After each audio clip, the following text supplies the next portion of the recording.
సర్వ మానవాళికి రక్షకుడు, మనకు కొండంత అండగా నిలిచేవాడు.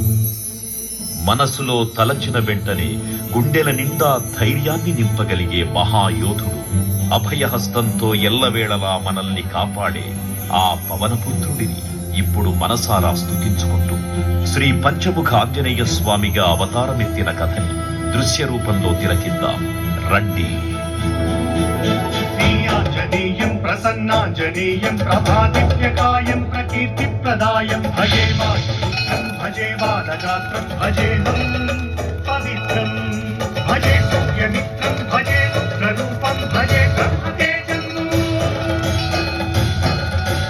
అది రామాయణ మహాయుద్ధం భీకరంగా సాగుతోన్న తరుణం. శ్రీరామచంద్రుని సారథ్యంలో వానర సైన్యంతో విజృంభిస్తూ లక్ష్మణస్వామి, తనతో పోరాటం చేస్తున్న రావణుడి కుమారుడు ఇంద్ర